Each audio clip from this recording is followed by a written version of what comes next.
guys. Tapos na kami mag-check-in. Dito na pala kami sa hotel, pero naantay na lang namin yung room. Lapit na daw sabi. Nag-check ako ng pwede namin kainan. Ito. May nasilip kami. Pinoy something na kami. Tapos nag-check ako sa maps. May Jollibee. Parang dito yung Jollibee. Dito yung yung nasa harap. So, I think magja-Jollibee kami. Ano lang siya, 1 minute walk lang. Madami dito, may pagupitan. Sabi ko nga sa kanya, para kami nasa Dubai, sa may Albarsha na part. Kasi hotel, tas ang daming mga kainan sa paligid. Ganito yung feels doon. Sana okay na yung room. Tapos, iwan lang namin yung mga gamit. And then, labas na para kumain. Kasi past 12 na. 1:30 sa UAE, 12:30 dito. Kaya medyo ramdam na namin yung gutom. Naantok ako sa tama ng araw.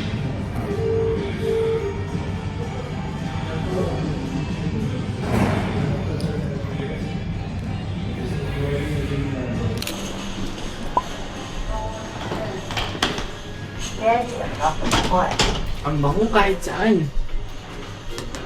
Doors closed. Daddy is about to go away.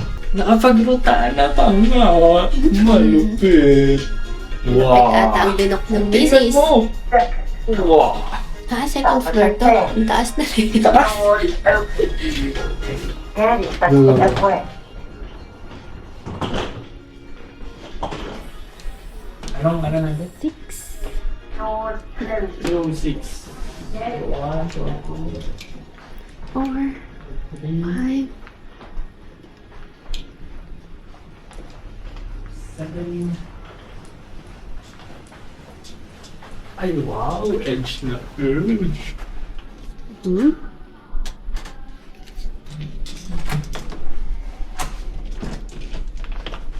Nabango nga. Very good. Wow, ang ganda ata ng Wow, ganda pwesto. ng room. Oops. Alright, guys. Ito yung aming hotel. Okay. O, kaya tayo maglatag dito ng maleta. So, ito yung ating view. Second floor lang kami. Nasa Albarsha na tayo. Top daw ang pool and Oo, gym. yes. Super high style. Okay, so ayan yung aming room, guys. So, again, dito kami sa Centro. Ano nga ulit? Rotana. Centro Capital Rotana. Centro Capital by Rotana. Okay naman yung room, actually. Ganda siya, no? Ito, malaking bed. Yan. So, meron din tayong coffee table dyan. TV ba to? Oo, TV nga. Then, may salamin. Hello. May telephone. And then, yan, tigisang bedside. Meron din tayong closet. Yep. Lights nga pala. Hindi mo pa sinusuksok. Yun. O, diba? Liwanag na. Okay, ulit. So, meron tayong closet. May plancha. Merong kabayo. Ito, may ref. Ano to? Pillow ata. Ito, may safe. Kalito tamo. Pwede rin maglagay dito. May weighing scale. Para sa mga luggage din pwede.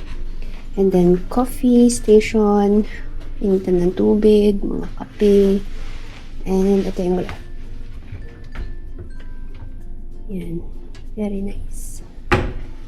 And then yung door.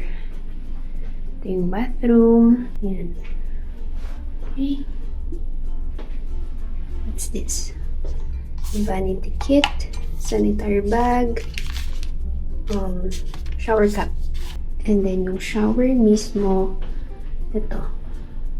Conditioner, shampoo conditioner, and then shower gel. Goods, kasi wala kaming baon.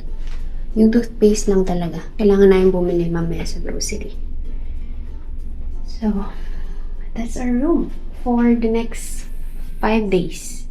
Alright, so lalabas na kami. Gana kaming Jollibee para mag-lunch. Actually, super late ng lunch to kasi nung oras na. Let's go. Card, isa lang binigay. Dalawa. Asan? Ano? Yeah. Good.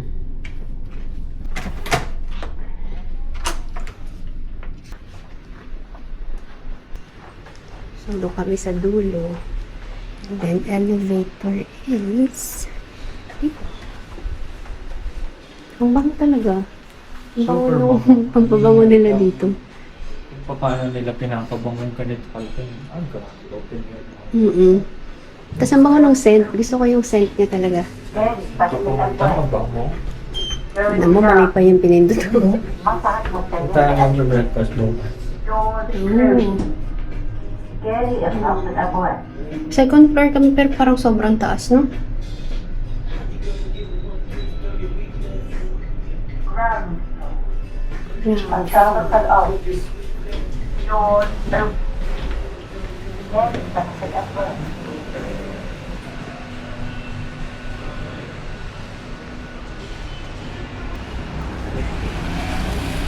Saan tao? Nag-google mo na, di ba? 1 minute walk. Wait, hindi ko na-check. Ano mo dyan sa Hubertos? Siguro dinner. Ay, parang wala naman. Wala. Wala. Okay. Tama lang palang Jollibee. Kaya pala eh. Tama. Yan yung nasilip ko kanina eh. Tapos nung nag-check ako sa Google Maps, Jollibee. Jollibee na lang. Anyway. Ayan, may hypermarket. Okay. Parang ano.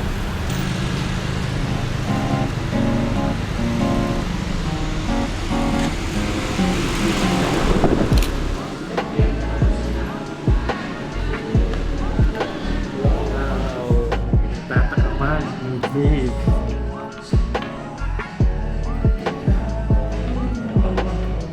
Order kami ng 2-piece chicken. Drinks ko ay Fanta. Sa kanya, Coke Zero. May music nga lang. So, kain tayo guys.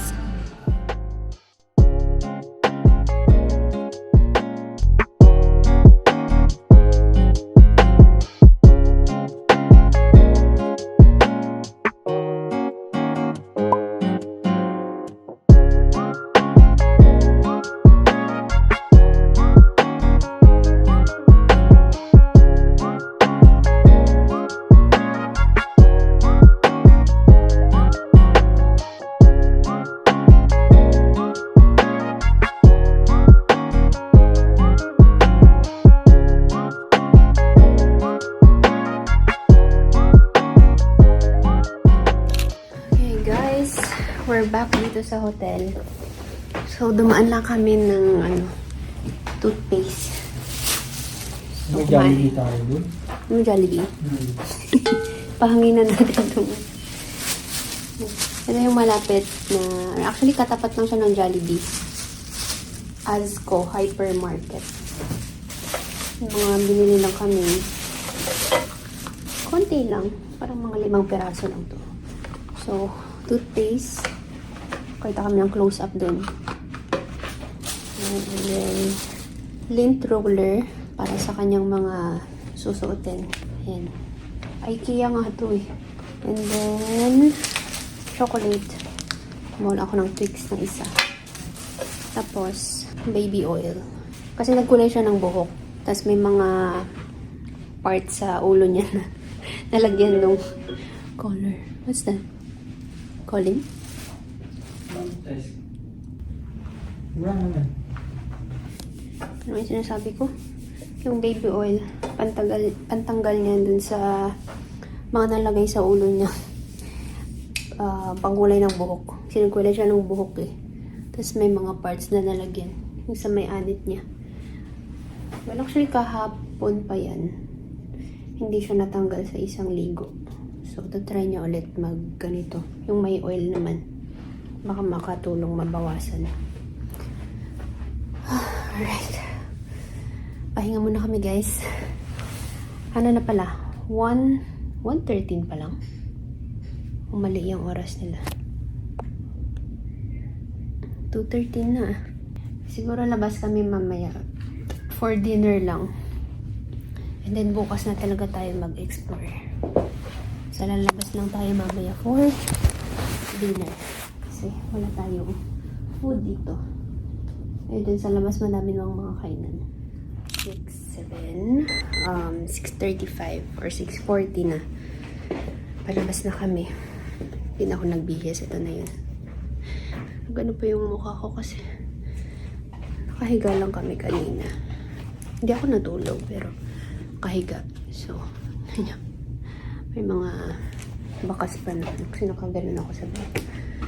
But anyway, yan. Hindi na ako nagpalit. Nag-sandals lang ako. Tamad na ako magsapatos. Ito yung sandals na dala ko. Yan siya. Yun na lang din yung suot niya. So, maghanap lang naman kami ng kakainan. Dinner lang talaga. Tapos, hanap kami ng facial wash siguro. Kalimutan namin magdala pa ng facial wash. Akala namin meron kaming nadala. Wala pala. So, kung alam ko lang kanina, nakabili na tayo dun sa kung saan man yung pinagbilhan natin ng toothpaste. But anyway, let's go. Let's go.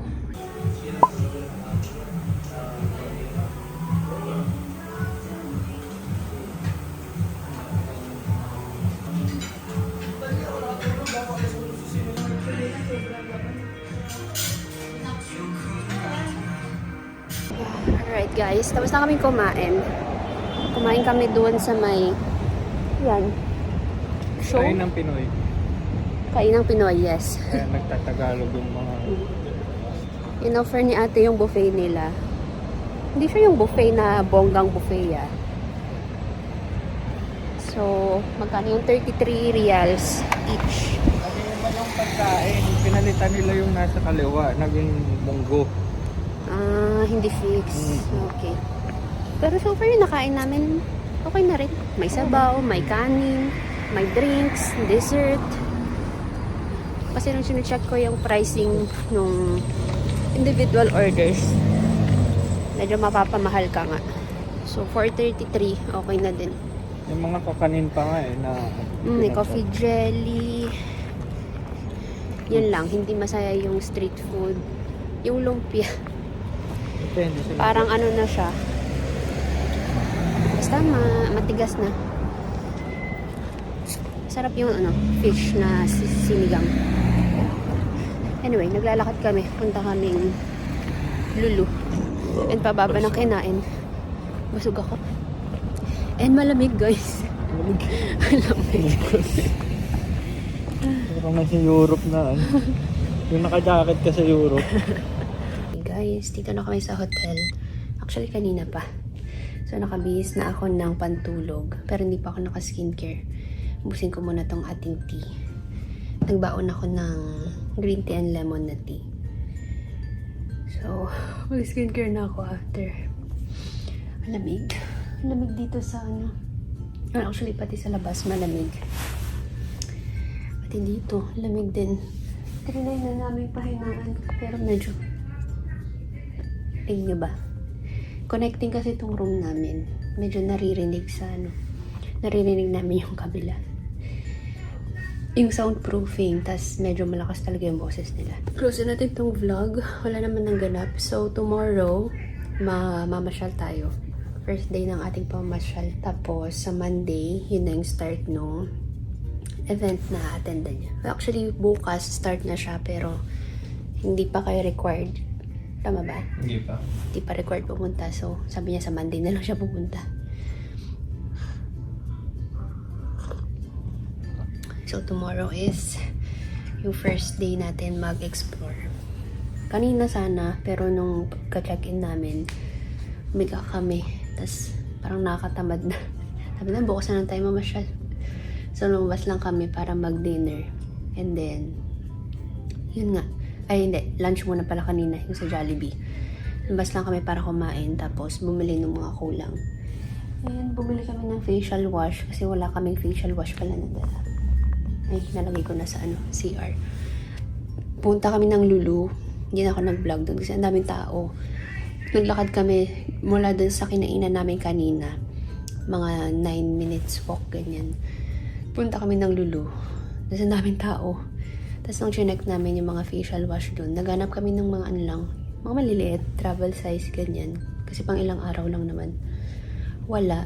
Tapos ang mamahal ng mga full size na. So parang sasayangan kami. So umalis kami. Wala kaming napili doon. Tapos meron dito sa may tapat lang ng hotel. Para lang siyang, parang bakala ba? Maliit lang siya na convenience store. Parang sari-sari store, ganyan. So, nag-check kami. And buti na lang, meron silang, facial wash. Pants yung nabili namin, tas tig 10 reals lang siya. So, mga 9 dirhams sa atin. Tapos, bumili din kami ng ice cream. May nakain na namin yung ice cream. You want? Of course. Tea. Tea. Mainit. Cute ng aking pantulog. Hello Kitty. First time ko siyang sinuot ngayon. Turn na to eh. Ayan.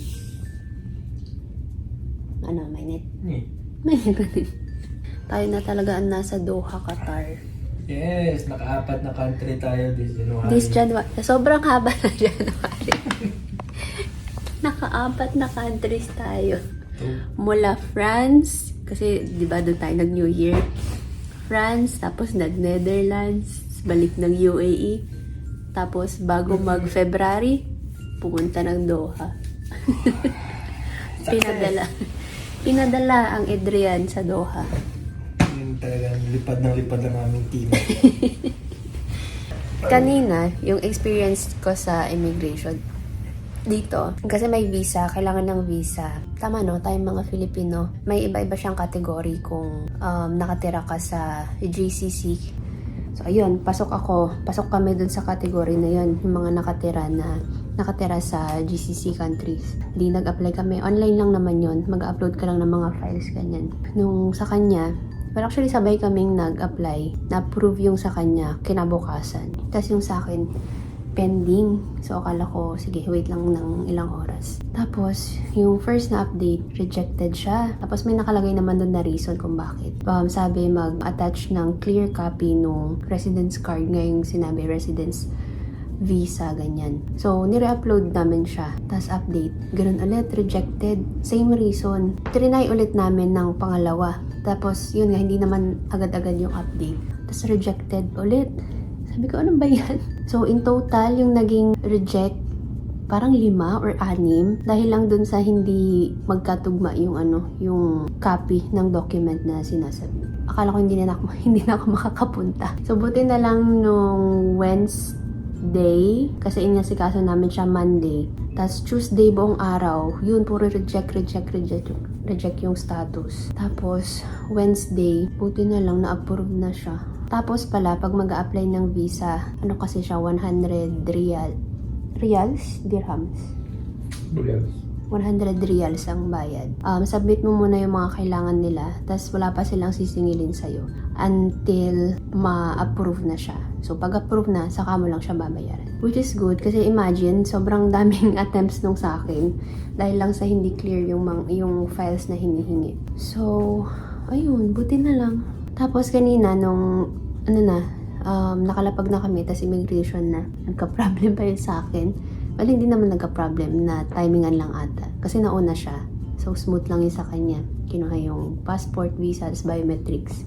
Tas nung ako na, yung sa may biometrics, pagka-scan no, 4 fingers, huminto, wala yung ilaw. Type si ate, kasi babae yung immigration. Hindi nagsasalita. Type lang siya. Sabi ko, oh my God, may mali ba dun sa visa ko, ganyan. Tapos may tinawagan na siya. Siguro mga 1 or 2 minutes din yun. Wala akong idea kung ano nangyayari. So, nag-aantay lang ako ng next na ipapagawa niya. After a few minutes, umila ulit yung sa may biometrics. Kasi sabi niya, ulitin daw.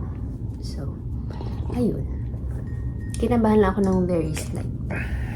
Kabalagi yung kanina nga may lumiko lang na sasakyan eh. Ay, Sa lulo. paano ko mabangga? Ang layo! Ilaw lang na gumanon. Ilaw pa lang ba yun? Nangatak. Nandun pa lang siya galing sa pinto. Doon pa lang sa lumiko. At least, bago pa mangyari kung ano man yung mangyayari, nahatak na kita. Bago pa man mangyari yon, na-heart attack ka na. Sobrang biglaan na lang. Sarap-sarap ng kwento. Bigla na lang may sudden, pag may sudden movements kasi, naasasagap yung dahan-dahan lang peripheral sila eh. ko. Na ano ako, parang, uy, ano yun? Ganun. Imagine mo kung iniwan kita dun sa Abu Dhabi. Namang, wala na, pumunta ka na kina Jade. Sa sobrang takot mo. Sabi niya, kaya daw niya ako isinama. Kasi nag-aalala daw siya pag niwan niya ako mag-isa sa Abu Dhabi. Baka kumunta. O hindi, grabe ka naman. Kaya ko naman mag-isa. Sabi ko sa kanya, pag umalis ka, nakabukas lahat ng ilaw, matutulog ako. Anyway, yun lang. Yun lang. Close ko na talaga. So, bukas talaga yung first gala. Tapos, sa after nung event nila, meron kaming binook na 2 museums sa Klook. Alam mo, yung ininit na tubig para sa toothbrush, wala na. Malamig na yun. It's okay, pipindutin lang ulit. Sino ang pipindot? Hey. Me. Parang may kasunod yun eh. Anyway, good night guys. See you tomorrow.